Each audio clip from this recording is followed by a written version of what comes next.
Breaking news చూస్తున్నాం. జనగామ జిల్లాలో RTC కార్మికుల సమ్మె రెండో రోజుకు చేరుకుంది. తమ డిమాండ్లు నెరవేర్చే వరకు సమ్మె ఆపేది లేదని కార్మికులు స్పష్టం చేస్తున్నారు. జనగామ ఆర్టీసీ డిపో ఎదుట మహాధర్నా కార్యక్రమం నిర్వహించారు. సిఐ సత్యనారాయణ రెడ్డి ఆధ్వర్యంలో భారీగా పోలీస్ బందోబస్తు ఏర్పాటు చేశారు. తమకు అడ్డుపడొద్దని, తమ పొట్ట కొట్టొద్దని విధుల్లో ఉన్న సిఐ కాలను ఆర్టీసీ కండక్టర్ మొక్కారు. బస్సులు బయటకు రాకుండా అడ్డుకునేందుకు ప్రయత్నించగా పోలీసులు అడ్డుకున్నారు. దీంతో అక్కడ కాసేపు ఉద్రిక్త వాతావరణం నెలకొంది.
కాంగ్రెస్ గవర్నమెంట్ ఎలక్షన్ల ముందు వారి ఎన్నికల మేనిఫెస్టోలో మాకు గవర్నమెంట్లో విలీనం చేస్తాము, పెండింగ్లో ఉన్న బకాయిలు, పెండింగ్లో ఉన్న పిఆర్సీలు అంటే 2021-25కు సంబంధించిన పిఆర్సీలు అమలు చేస్తాము, 2017కు సంబంధించిన పిఆర్సీ బకాయిలను కూడా వెంటనే విడుదల చేస్తామని చెప్పినారు.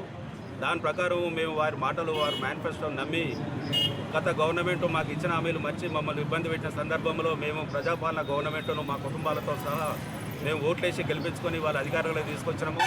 అధికారంలో తీసుకొచ్చినాక 2.5 సంవత్సరాల వరకు కూడా వారైతే ఎన్నికల మేనిఫెస్టోలో పెట్టినరో గవర్నమెంట్లో విలీనం చేస్తామనేది నెంబర్ 1 పాయింట్, 2021-2025 పే స్కేల్స్ అమలు చేస్తామనేది 2వ పాయింట్, 2017 పిఆర్సీ బకాయిలు మీకు ఇప్పిస్తామనేది 3వ పాయింట్, గతంలో ఉన్న పనిభారాన్ని కూడా తగ్గిస్తామని చెప్పి వారు ఎన్నికల మేనిఫెస్టోలో పెట్టినరు.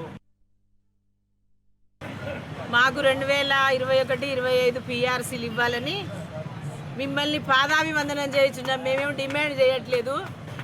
అడిగితే పెడతానంటే ఎవరికైనా ఆశ ఉంటుంది, కొడతానంటే ఎవరికైనా భయం ఉంటుంది. మేము అడుగుతున్నాం, మా యొక్క అర్థనాదాలు వినాలని, మా ఆకలి కేకలు వినాలని మంత్రి గారిని విన్నవించుకుంటున్నాము, సీఎం గారిని విన్నవించుకుంటున్నాము. మాకు వేరే గొంతెమ్మ కోరికలు ఏమి లేవు. మీ యొక్క ఫామ్ హౌస్లు ఇవ్వమంటలేము, కరీంనగర్ ఫామ్ హౌస్ ఇవ్వమంటలేము, ఆదిలాబాదు ఫామ్ హౌస్లు ఇవ్వమంటలేము. మాకు కావాల్సింది మా యొక్క కడుపు కోత, మా ఆకలి, మా బాధలు తీరిస్తే మేము కష్టం చేస్తున్నాం. మహిళా పథకం కింద మీరు మరిన్ని బస్సులు ఇదే అంశానికి సంబంధించి మరిన్ని అప్డేట్స్ మా ప్రతినిధి చంద్రశేఖర్ అందిస్తారు.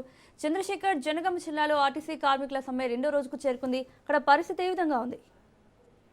మౌనిక, మొత్తం ఉమ్మడి వరంగల్ జిల్లా వ్యాప్తంగా కూడా ఆర్టీసీ కార్మికులు రెండో రోజు కూడా నిరసనగా వారు నిరసన కార్యక్రమాలు చేస్తున్నారు. మొత్తం బంద్ కు పిలుపునిచ్చిన నేపథ్యంలో ఆర్టీసీ కార్మికులు ఎవరు కూడా ఆర్టీసీ బస్సులు బయటకు రావద్దంటూ ఇటు నినాదాలు చేస్తూ బస్ డిపోల ముందు బయట ఇచ్చిన పరిస్థితి అయితే ఉంది. ముఖ్యంగా జనగామలో కూడా ఇటు ఆర్టీసీ బస్సులు నడపవద్దు అంటూ ఒక పక్క కార్మికులు ఆ బస్ డిపోల ముందు బైఠాయించి వారు నిరసన తెలుపుతున్నారు. మొత్తం బంద్కు పిలుపునిచ్చిన నేపథ్యంలో ప్రభుత్వం కొంత ప్రైవేటు వాహనాలను ఇటు ఎలక్ట్రికల్ బస్సులను నడపాలని చూస్తుంది. దీనివల్ల మేము ఏదైతే కోరుకుంటున్నామో అది మాకు నెరవేరని పరిస్థితి ఉన్న నేపథ్యంలో కార్మికులు కూడా సహకరించాలని చెప్పేసి ఇటు ఆర్టీసీ కార్మికులైతే ఇటు జనగామలోని బస్ డిపో వద్దకు చేరుకొని నిరసన తెలుపుతున్నారు.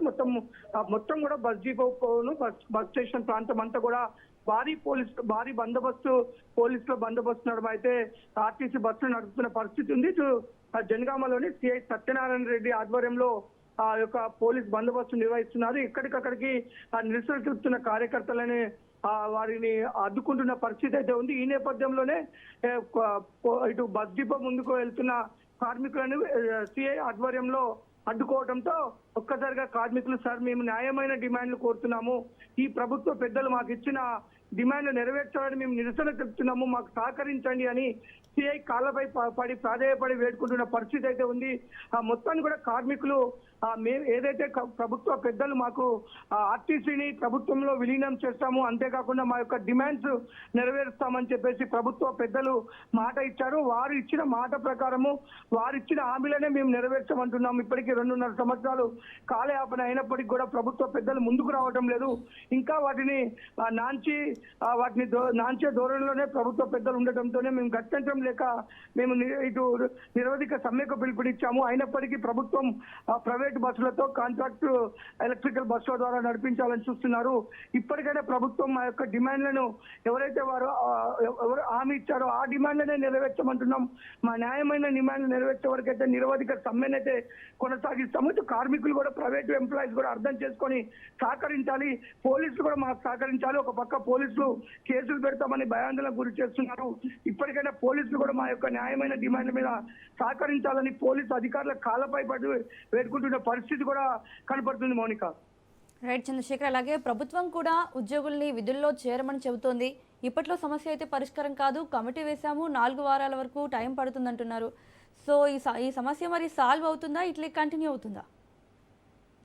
ఒక పక్క మా మంత్రి పొన్నం ప్రభాకర్ కూడా పిలుపునిచ్చారు, మీరంతా కూడా మరొకసారి చర్చలకు రండి, మీ యొక్క సమ్మెను విరమించండి, మీ యొక్క డిమాండ్లలో 20కి పైగా డిమాండ్లు మేము నెరవేర్చడానికి సిద్ధంగా ఉన్నాము, కాబట్టి మీరు కూడా ప్రభుత్వంతో చర్చలు జరిపి ఈ యొక్క సమ్మెకు ఫుల్ స్టాప్ పెట్టాలని చెప్పేసి ఇటు రవాణా మంత్రి ఆర్టీసీ మంత్రి పొన్నం ప్రభాకర్ కూడా పిలుపునిచ్చారు. ఈ నేపథ్యంలోనే ఇటు సంఘాలు కూడా చెప్తున్నాయి 4 వారాల గడువు అనేది ఒక కుట్ర కోణం ఉంది. ఈ 4 వారాల గడువు పేరుతో మరొకసారి మా యొక్క సమ్మెను దీనిని మొత్తం సమ్మె ప్రభావం లేకుండా చేసేసి మరి మా యొక్క ఉద్యమ స్ఫూర్తి నీరు కార్చే కుట్ర కోణం జరుగుతుంది. కాబట్టి ప్రభుత్వం గతంలో ఇచ్చిన హామీలు ఏదైతే ముఖ్యమంత్రి రేవంత్ రెడ్డి బస్ భవన్ ని ముట్టడించి ప్రతిపక్ష నాయకుడిగా బస్ భవన్ ని ముట్టడించి ప్రభుత్వం వచ్చిన వెంటనే మేము ఈ యొక్క ఆర్టీసీని విలీనం చేస్తాము, ఆర్టీసీని ప్రభుత్వంలో విలీనం చేస్తాం, చాలీ జీతాలతో మీరు అనేక ఇబ్బందులు పడుతున్నారు, కాబట్టి ఆర్టీసీని మేము ప్రభుత్వంలో విలీనం చేస్తాం అంటే మేము అందరం కూడా గత ప్రభుత్వానికి కాదని ఒక కాంగ్రెస్ పార్టీకి మద్దతు ఇచ్చాము. ఆర్టీసీ కార్మికులు మొత్తం కూడా యావత్తు కాంగ్రెస్ పార్టీ పక్షాన్ని నిలబడటంతోనే గత ఎన్నికల్లో కాంగ్రెస్ పార్టీ అధికారంలోకి వచ్చింది. ఇప్పుడు కావాలనే కాలయాపన చేస్తూ కావాలని మాకు ఇచ్చిన హామీలను నెరవేర్చే విషయంలో ప్రభుత్వం కొంత చిన్న చూపు చూస్తుంది. ఏదైతే ఈ యొక్క ప్రభుత్వ పెద్దలు ఇచ్చిన హామీలనే మేము నెరవేర్చమంటున్నాము, మేమేమి గొంతమ్మ కోరికలు కోరట్లేదు. ఈ యొక్క ప్రభుత్వం ఇచ్చిన హామీలనే మాకు నెరవేర్చండి. ఇప్పటికే 2.5 సంవత్సరాలు గడిచిపోయింది. ఆంధ్రప్రదేశ్ లో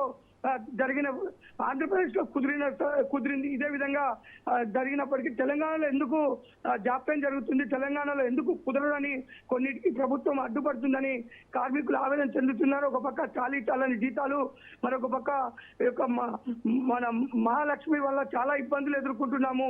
అనేక మంది వారు సస్పెండ్ అయ్యి వారు ఆవేదనకు గురై ఆత్మహత్యలు చేసుకోవడం కానీ హార్ట్ అటాక్లతో చనిపోతున్న పరిస్థితి ఉంది.